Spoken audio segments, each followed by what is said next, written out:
আসসালামু আলাইকুম। আমার ঘাড়ে রয়েছে মাছের খাবার। আমি পানিতে নেমে পড়লাম মাছের খাবার দেওয়ার জন্য। আমি মূলত মাছকে যে খাবারগুলো দেই সেটা হচ্ছে ধানের কুড়া এবং খৈল। সেটা আমি 3 থেকে 4 দিন ভিজিয়ে রাখি। সো আজকে হঠাৎ করেই আসলে শুধু ধানের কুড়াটা আমি ছিটিয়ে দিচ্ছি, কারণ আজকে হঠাৎ করেই মনে পড়লো যে দেই পুকুরে কিছু খাবার দেই, মানে ধানের কোড়া। তো সেই জন্য শুধু আমার কাছে রয়েছে এটা, শুধু ধানের কোড়া, অর্থাৎ পুকুরে আমি একটু ছিটিয়ে দিচ্ছিলাম হালকা ভিজিয়ে, যাতে করে আপনার মাছগুলো একটু উপরে, যে মাছগুলো ভেসে বেড়াচ্ছে ওরা এই খাবারগুলো খুব সুন্দর করেই খায়।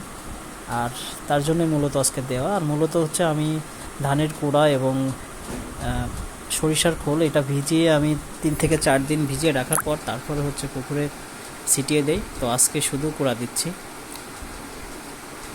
তো আমার পুকুরে আসলে মূলত ঘাসের সংখ্যা একটু বেশি, 4-5টা ঘাসে ভরা, এবং পুকুরের চারপাশেও গাছ ছিল। আলহামদুলিল্লাহ গাছগুলোও কেটে ফেলা হয়েছে, সামনের বার আর গাছ থাকবে না। একটু পাতার পরিমাণটাও বেশি। তো সর্বশেষ আমার খাবারগুলো দেওয়া শেষ। আমি পুকুরের চারপাশটা একটু ঘুরে দেখা যাচ্ছে এই মাছগুলো অনেক ঘাসের ভিতর থাকে, আর কি অনেক সময় গ্যাস হয়ে যায়। সেই কারণে আসলে মূলত পানির চারপাশটা আমি একটু নাড়াচাড়া করে দিচ্ছিলাম, যাতে করে মাছগুলো ভিতর থেকে বের হয়ে আসে। পুকুরে আসলে ঘাস থাকলে আসলে মাছ তেমন বড় হয় না। তো আমি আবার চোর রক্ষা করার জন্য